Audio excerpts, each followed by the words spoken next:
दोस्तों आपको सीजन 1 का हमर तो याद ही होगा ना, जिसमें उसके फाउंडर रोहित नंदवानी की वजह से शार्क्स में झगड़ा हो गया था। लेकिन जरा सोचकर देखी कि कल को हमर वापस आए और बोले कि वो बोट को खरीदना चाहता है। कोई बेहुदा मजाक नहीं लगेगा आपको? लेकिन ऐसी ही कुछ बात हुई शार्क टैंक में जब OLL नाम की कंपनी ने इंडिया के सबसे बड़े एडटेक कंपनीज को ललकारा। और OLL यहाँ पर नहीं रुका, वो इंडिया ही नहीं बल्कि दुनिया के सबसे बड़े कॉम्पिटिटर को खरीदना चाहते हैं। OLL के 18 साल के फाउंडर श्रेयान दागा ने शार्क टैंक में घोषणा की कि वो दुनिया के सबसे बड़े एडटेक कंपनी बायजूस को खरीदना चाहते हैं। सिर्फ एक बार सोच कर देखिए दोस्तों कि एक तरफ 6 करोड़ का स्टार्टअप और दूसरी तरफ $22 बिलियन का हाथी। फर्क सिर्फ जीरोस या फिर रुपए और डॉलर्स में नहीं है। इतनी कम उम्र में एंटरप्रेन्योर बनना ही बहुत बड़ी बात है। लेकिन क्या 18 साल के श्रेयान ने जल्दबाजी में अपनी नादानी दिखा दी? आज की वीडियो में हम OLL और उसके फाउंडर श्रेयान दागा का सफर जानेंगे। साथ ही हम ये भी जानेंगे कि क्या वजह थी कि उन्हें ऐसा कहना पड़ा। क्या ये कोई जेन्युइन स्ट्रैटेजी थी या नादानी? ये वीडियो हमने नेट स्पेस इंडिया के साथ मिलकर बनाया है, जिसके बारे में हम बाद में बात करेंगे, तो वीडियो को आखिरी तक देखना बिल्कुल मत भूलिएगा। हमेशा की तरह स्टार्टअप एनालिस्ट पर आपका स्वागत है, जहां हम बिजनेस, स्टार्टअप्स और एंटरप्रेन्योरशिप से जुड़े वीडियोस बनाते हैं। OLL के को-फाउंडर श्रेयान दागा ने the cathedral and John Connon school से 10वीं की पढ़ाई पूरी की, लेकिन उनका मन हमेशा से एंटरप्रेन्योरशिप में था। उनका कहना है कि वो 8 साल की उम्र से एंटरप्रेन्योर बनने में लगे हुए थे। तब उन्होंने पहली बार 9,000 रुपए कमाए, जो उनके बिजनेस से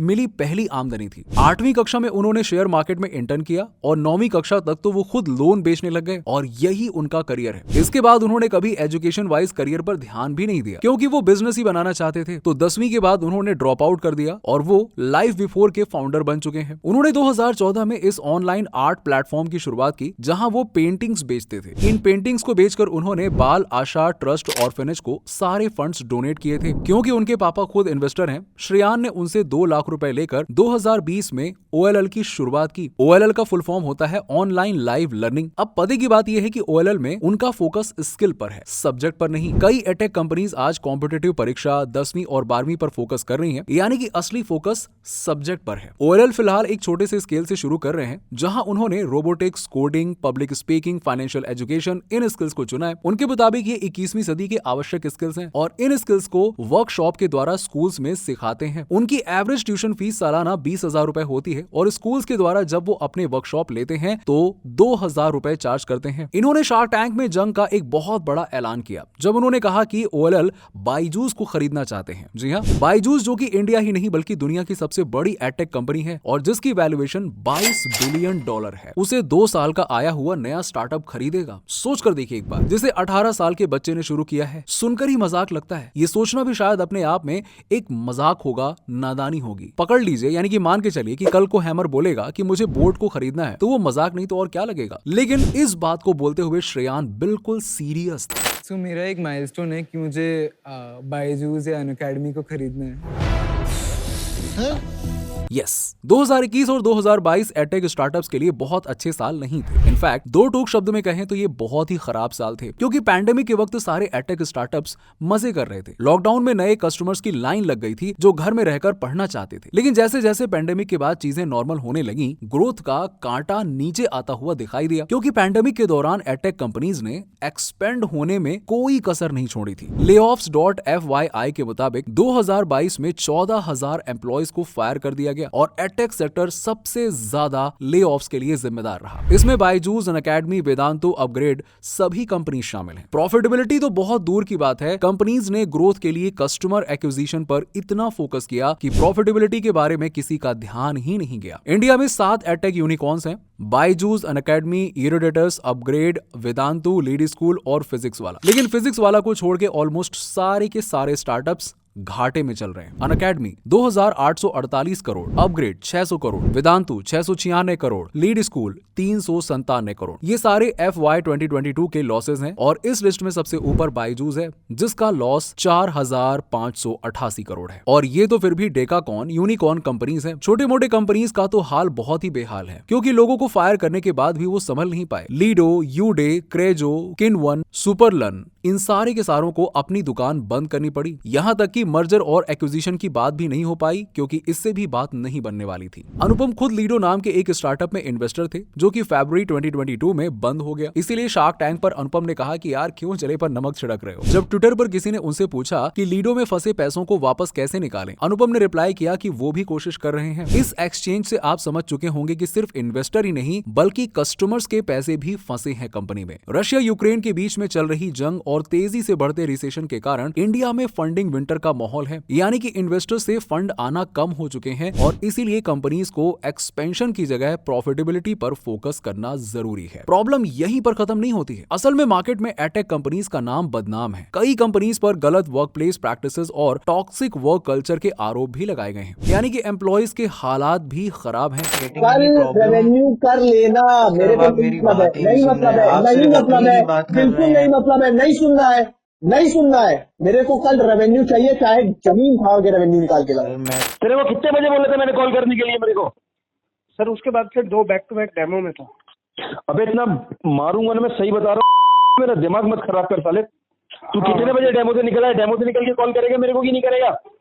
हाँ सर, हाँ सर। चल एम्प्लॉयज से लंबे समय तक काम करवाया जाता है, मैनेजर गाली गलौज करते हैं और सेल्स के लिए एम्प्लॉयज को कस्टमर से झूठे वादे करने के लिए भी कहा जाता है। अब ये तो फिर भी इल्जामात हैं, लेकिन कुछ इल्जाम सच साबित हुए हैं। दिसंबर में national commission for protection of child rights यानी कि NCPCR ने बायजूस के फाउंडर बायजू रविंद्रन को बुलावा भेजा, जब कई बच्चों के माता पिता ने कहा कि गलत तरीकों से कोर्सेज को खरीदने के लिए फुसलाया जा रहा है, बहलाया जा रहा है और उन्हें फंसाया जा रहा है। बायजूस के खिलाफ 3833 शिकायतें दर्ज हैं, जिनमें से 1403 को सुलझाया गया। सिंपली लर्न के खिलाफ 390 शिकायतें हैं, जिनमें से 197 को सुलझाया गया। एडटेक प्लेटफॉर्म मैरो और प्लैनेट स्पार्क के खिलाफ भी शिकायतें आई हैं और यही वजह है कि ओएलएल के फाउंडर श्रेयान ने कहा कि एडटेक कंपनीज धीरे धीरे कोलैप्स होने वाली हैं। 2022 में एडटेक बबल पूरी तरह से फट गया। यही श्रेयान ने पिच में भी कहा, जिससे पीयूष और विनीता काफी इंप्रेस हुए। श्रेयान का आस्क 30 लाख 2% के बदले यानी कि 15 करोड़ की वैल्यूएशन पर। उन्होंने सिर्फ 28 महीने में 2.2 करोड़ के सेल्स किए थे। उन्होंने ऑलरेडी 2 फंडिंग राउंड भी क्लोज किए थे और पहली बार 20 लाख उन्होंने रेस किए 3.2 करोड़ के वैल्यूएशन पर और उसके बाद 90 लाख रुपए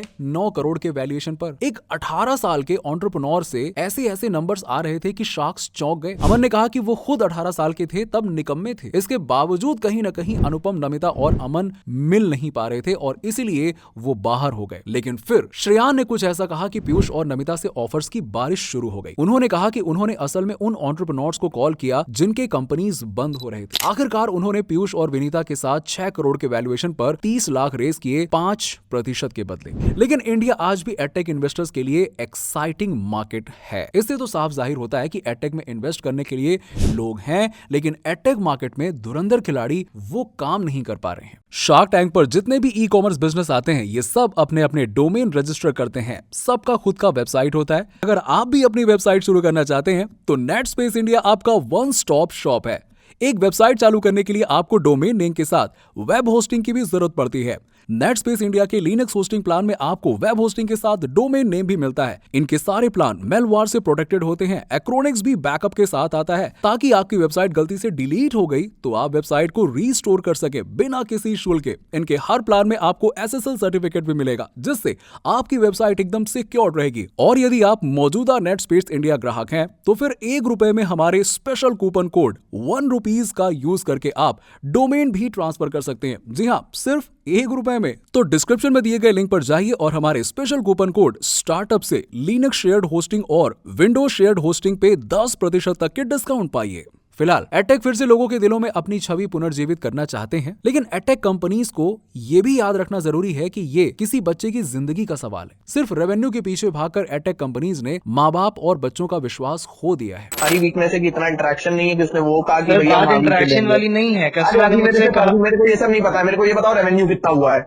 सर रेवेन्यू नहीं हो रहा है तो रिजाइन कर दो। मेरे को नहीं मतलब है, मेरे को कल नंबर चाहिए बस। सर देखिए मैं अपनी तरफ से पूरे एफर्ट्स डाल सकता हूँ मेरे सर, को इतना एफर्ट से इतना नहीं ही मैं मतलब है मैक्सिमम अभी कर सकता भाटिया, हूँ sir. Get this in your head, I don't care about your efforts. और इतने बड़े कांड के बाद लोग और चौकन्ने हो गए हैं। लोग बायजूस में काम करने से घबराते हैं, इसीलिए एडटेक को एक बड़ा मकसद समझना होगा। जैसे श्रेयान का मकसद है 1 बिलियन लोगों तक पहुंचना, और बड़े मकसद से ही बड़ी कंपनी बनेगी। ओएलएल को देखकर एक और बात साफ होती हुई दिखाई देती है कि इंडिया के एंटरप्रेन्योर की भूख बढ़ रही है, और अब वो सिर्फ बिजनेस बनाना नहीं चाहते, वो पंगा लेने से भी पीछे नहीं हटते हैं। जैसे प्राइम बुक को जियो से टक्कर लेने में कोई डर नहीं है, वैसे ही ओएलएल भी मुकाबले के लिए तैयार है। तो दोस्तों आज के लिए फिलहाल इतना ही। उम्मीद है कि आपको वीडियो पसंद आया होगा। अगर आप भी ऐसे ही टॉपिक पर वीडियो पसंद करते हैं तो प्लीज चैनल को सब्सक्राइब करना ना भूलें। मिलते हैं आपसे अगले वीडियो में।